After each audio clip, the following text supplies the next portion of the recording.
Okay, this is another video. This one's about cleaning my surgical site, or whatever you want to call it, my bobo.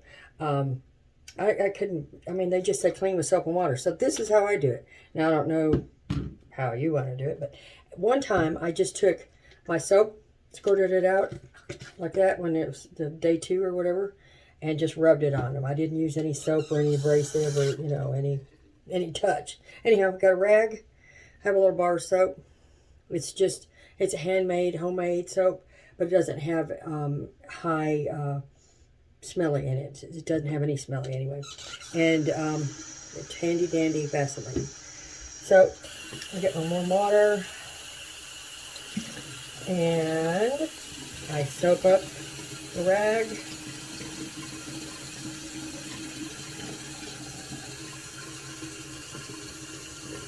Oops, that hurt. And I just take this soapy rag right here and I just dab at it. I don't know. I guess I need to turn you. Ooh, is that gonna work? Probably not.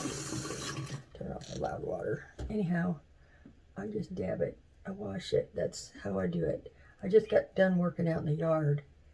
I didn't really work in the yard, but I was outside in the yard in the heat. And so I know I got sweaty in it because it was burning a little bit.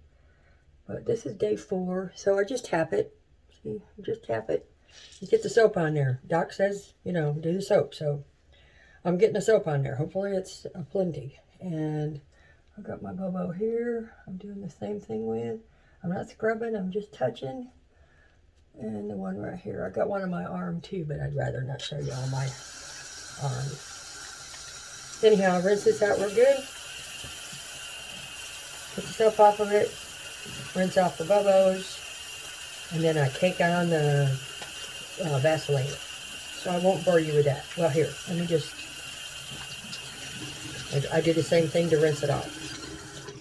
I just dab at it. Get the soap off. Get the old Vaseline off. And when I came home on the day 1 and day 2, and I think day 3 too, my little bobo was white in the center. And I don't know if it was something they put on it, but it's all blood now, black blood. I don't know what it is. I hope it's okay. But there you go. So I'm going to dab these guys, get the soap off of them, and call it done. Alrighty, so I got that done now. Just take the Vaseline, scoop you out some, and you're supposed to make sure you get a clean tube of Vaseline or tub of Vaseline. You know, I'm sure for infections. The last tub I had, I used on my feet, so I bought me a clean one. But anyway, I just glob it on. I hope you can see this. To cover it, it says keep it covered, so it's covered. Well, covered with Vaseline. It didn't say cover it with a Band-Aid. He didn't say, you know, okay, here's my ear. Can you see my ear? I don't know if you can, but I just smear it on there. I do this 2 or 3 times a day. I'll be taking a shower later, so that'll be the 3rd time I do it. But there you go. I don't know if you can see that. That's it.